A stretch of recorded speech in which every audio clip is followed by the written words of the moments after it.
diminished 7 chord, a very unique chord. There are many anomalies within this chord. Let's get into it. There are only 3 possible diminished 7 chords. First, you make a diminished 7 chord. We'll do B, D, F, and A flat. Then you go up a half step and make a diminished 7 chord. Here we have C, E flat, G flat, and A. And then if we go up one more semitone, you have the same notes as your first diminished 7 chord you started on. They're just rearranged in a different order now. Therefore, these first 3 arrangements of notes that you see are the only possible diminished 7 chords, so those notes can be arranged in different orders, and they're going to still create diminished 7 chords, as you're going to see in a second. So when you go to make a diminished 7 chord, you're going to end up having a note combination of either one of these 3 first chords, using the same notes within these chords, maybe arranged in a different order. Now this brings us to inversions. If you invert a diminished 7 chord, it's still a diminished 7 chord. All of the notes are still 3 semitones apart. This is unlike inversions of other chords. So when we have a chord of B, D, F, and A flat, where is the root of this chord? Of course, you could say the root is whatever note the chord is starting on, but harmonically it is hard to pick out which of the note functions as the root. For example, a C major 7 chord. Normally when you're inverting an interval, you end up with different intervals than thirds. You end up with fourths if you're just doing inversions of a triad. If you're inverting 7th chords, now you have the potential of seconds and fourths. And when you have these different spacings, it helps the root of the chord stick out, and it helps it still function as the root of the chord even when it's an inverted chord. So we're going to first look at C major 7. So you take C major 7 in root position, you have C, E, G, B. If you put that in first inversion, you have E, G, B, C. So you see there's a second in between B and C. E, G, and B are still a third apart. So now you can see where B and C are a second apart. It's still going to be highlighting the 7th of the chord B and then C right next to it. Instead of being an octave lower, now it's literally just an octave higher. It's still the note C. It's still functioning the same. So we can still pick out the fact that this is a C major 7 chord, it's just inverted. Therefore, C is still acting as the root. We put it in second inversion. We see we have the notes G, B, C, E. Now this is interesting because between B and C we still have that second, but now between C and E we have a third. But compared to the original state of the chord, because there's that second before that, now it creates a 6th with the root of the chord. Now when we look at the chord as a whole, we have a 1, 3, 4, and a 6. Next we go to third inversion. We have the notes B, C, E, and G. So we still have the second between B and C. This time it's on the very bottom of the chord, and then we still have C, E, G on top of that, which can also be looked at as a C over B chord. But this is a third inversion C major 7 chord. Now if we take this chord as a whole, we see because there's that second in the beginning, it still affects the 7th on the end. Now we actually have a 1, 2, 4, and a 6. So we still have all of the notes that make up a 7th chord, but the intervals are now different. We don't have a 1, 3, 5, 7. We have a 1, 2, 4, 6. Below I show you just triad inversions. So now we compare this to a B diminished 7. We first need to keep in mind that when we see A flat to B, this is 3 semitones, so this is a minor third. We're not used to seeing A to B and thinking of a third, but it's A flat to B, so it's a minor third still. So just keep that in mind whenever you see A flat to B. So we have our B, D, F, A flat in first inversion, and we see that we have a 1, 3, 5, and a 7. We put this in first inversion, we see that we have a D, F, A flat, and B. DFA we all know as a D minor chord, so with that A flat in there, now it's a D diminished triad. Then remember, A flat to B, 3 semitones, so we still have a 1, 3, 5, 7. Then if we put in second inversion, we have an F, A flat, B, and D.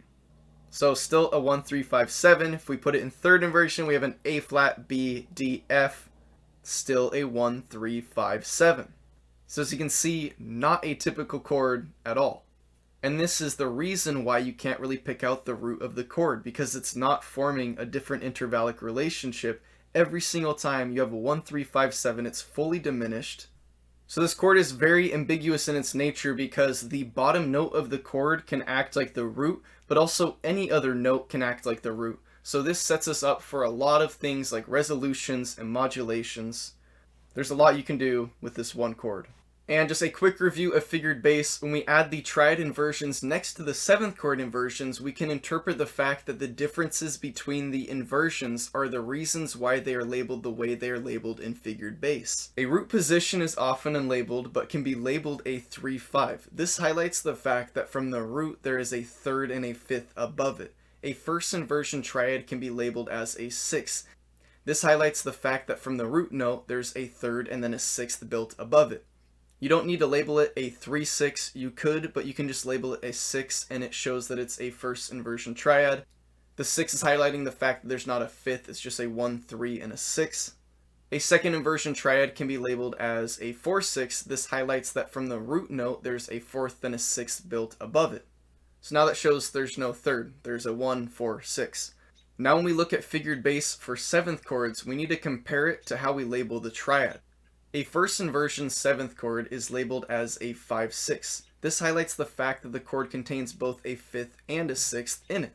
This is different than any triad inversion, therefore we automatically know this is a 7th chord inversion.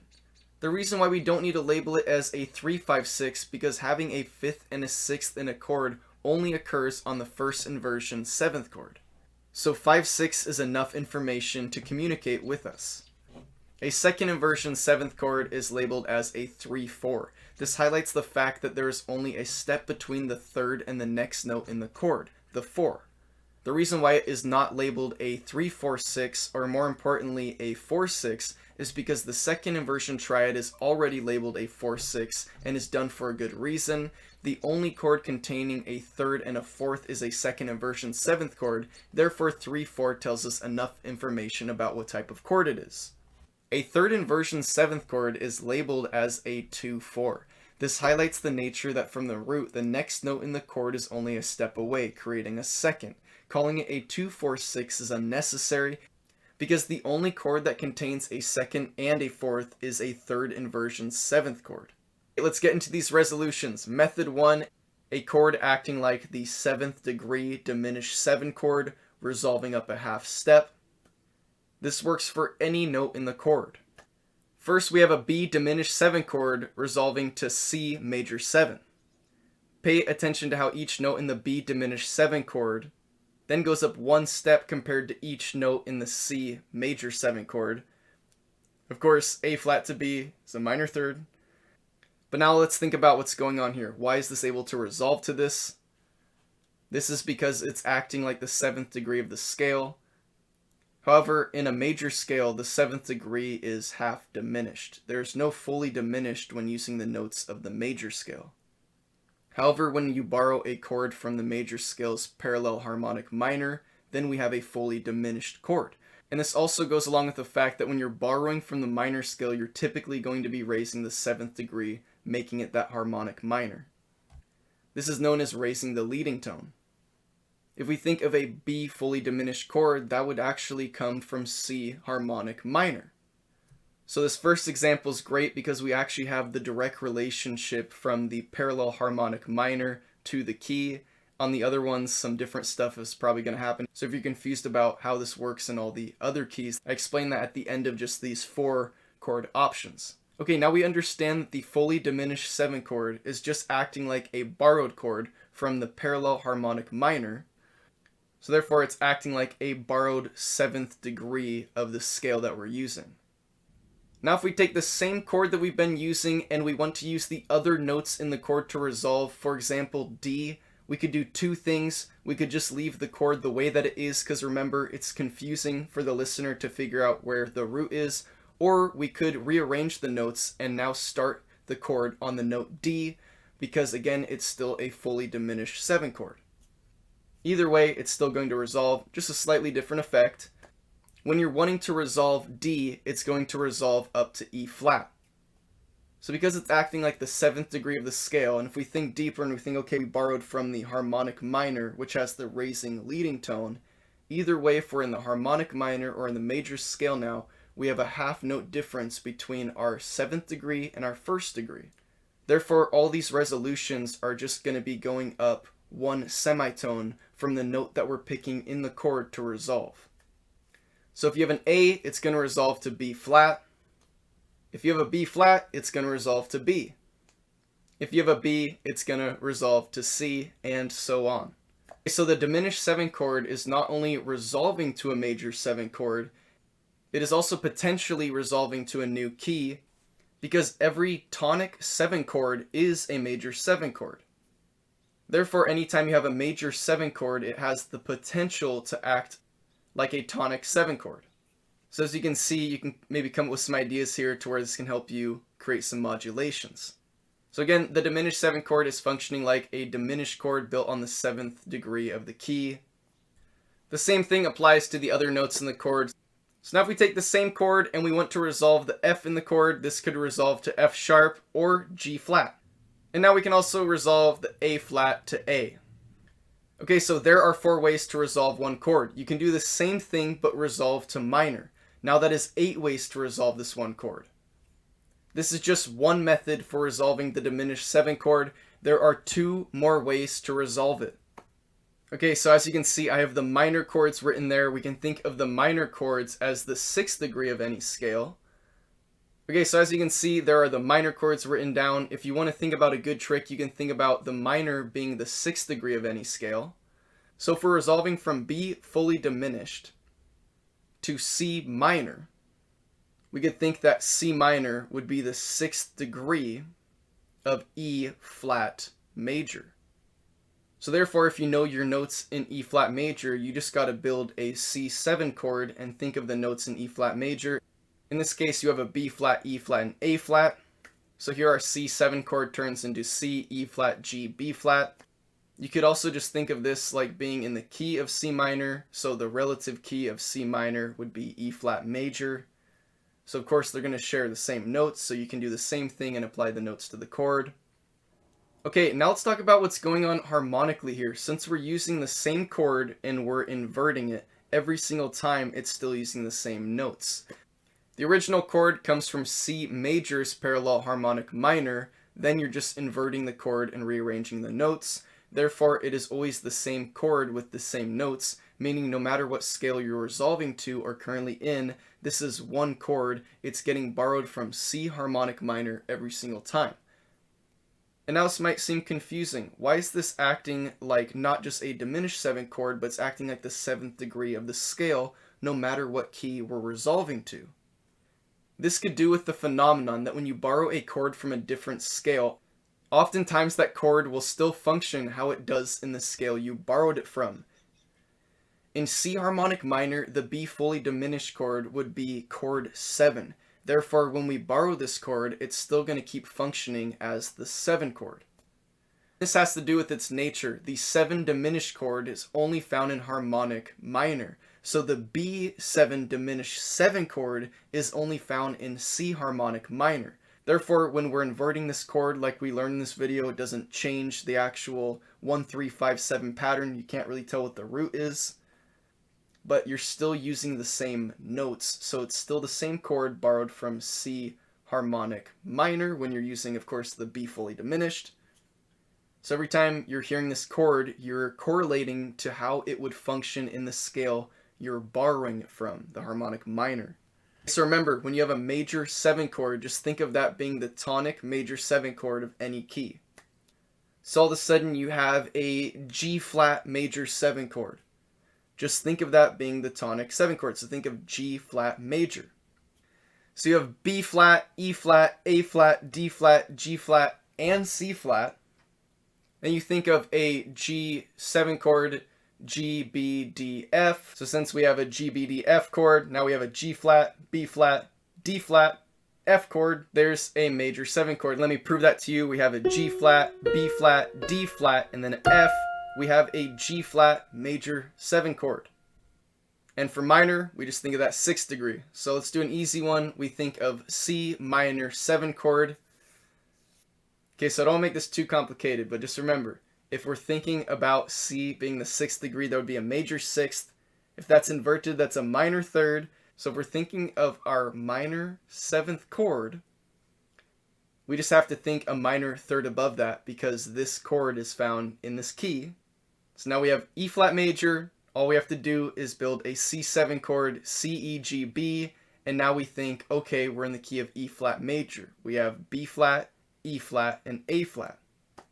Now all we have to do is apply that to the chord. Now we have C, E flat, G, and B flat as our C minor chord. So there's a method of building any minor seventh chord when you know your keys. I'm just going to give you two more possibilities, but these are basically the possibilities you're going to run to in most music. So now if you want a dominant seventh chord, let's make this easy. Now we could think C being the fifth degree of a scale. What would that be? That would be of an F major scale. Of course, think about an F major scale. You have B flat, C is the fifth degree. Also, if you build a seventh chord on C and F major, now you have a dominant seventh chord. So all I got to do is think of the notes in the C major 7 chord and add the accidental of the key. In this case, it's F major, so it only has B flat. So think of C major 7 chord, C, E, G, B. All I have is B flat. So a C dominant 7 chord is C, E, G, B flat. Of course, this one's pretty obvious. We can be in a lot of different scenarios where we have a bunch of accidentals, and this will come in handy. Okay, there's actually two more from this because I did a half diminished and a fully diminished 7 chord. I think it's good to know. So if I want a half diminished 7 chord, now I just think of this being the 7th degree of a scale. So I want a C, again, C half diminished 7. What key has C as the 7th degree? That would be D flat major. You can think of this in two ways. First, your half diminished comes from a major scale that's acting like the 7th degree. 7th degree is a half step away from your next key. So you just think a half step up from C. You have D flat, but this reveals that we're not using D major, which may seem obvious, but let's point out the fact that I'm not going to be using any scales on the sharp side of the scale when I'm thinking about this method here. And that's because the second key on the sharp side has a C sharp, the key D major. And since we are using C as our basis, we can see that this raises the original root note up a half step, and now we are building chords from a sharpened version of the note that we want. So we no longer are building notes from C, now we're building notes from C sharp. So we must use scales on the flat side for this method. So now going back, remember we're in D flat major, and so we're going to think of the notes in D flat major. We have B flat, E flat, A flat, D flat, and G flat. Again, in this case, it's easier to say what is not flat, the F and C. So if we go back to our C major 7 chord, now we can just do a C, E flat, G flat, and B flat. This is a C half diminished 7 chord. So as you can see, this can come in handy in a lot of situations. The last one, if we want to borrow a fully diminished 7 chord, do not think about borrowing it from the harmonic minor scale. You're going to give yourself a headache by the end of it. It just makes it a lot easier to think about this. If you want to have a C fully diminished 7 chord, just think of your C half diminished 7 chord. We just did that. We had a C, E flat, G flat, and B flat. And now we want to create a fully diminished chord. We just flatten the 7th degree. So now B flat becomes A. So now we think of our C fully diminished 7 chord. We have the notes C, E flat, G flat, and A fully diminished chord. Therefore, when you're thinking about exotic chords or chords built from altered versions of the scales, this one being rather simple, it's best to create the closest related chord that you can think of and then have a trick to turn that related chord into the chord that you want. So in this case, I was thinking of a fully diminished chord, so I thought of the closest thing, a half diminished chord in a major scale, which would act like scale degree 7. Then I just understood the difference between a half diminished 7 chord and a fully diminished 7 chord is the 7th is lowered by a half step. So all I did is get a half diminished 7 chord and lower it by a half step. Method number 2, a dominant 7th chord acting like the 5th degree of a scale, resolving to the 1st degree of a scale. So again, resolving to the 1st degree, the tonic, we can think of this or use this as a modulation. To do this, lower any note by a half step and you have a dominant 7th chord. That is, the notes that make up a dominant 7th chord. The notes are not always going to be in root position. So if you start with a B fully diminished 7 chord, and now you lower the B to a B flat, you have B flat, D, F, and A flat. Now you have a B flat dominant 7, which is resolving to E flat. This is because the dominant 7th chord is acting like the 5/7 chord of the key. Using the same chord, if we lower the D to D flat, Now we have B, D flat, F, A flat. This is a D flat dominant 7 chord in third inversion. This resolves to G flat. Again, the dominant 7th chord is acting like the 5-7 chord of the key, but this time the D flat is acting like the root. So again, we can do this to F, turning F into E, and now we have an E dominant 7 chord in second inversion, which resolves to A.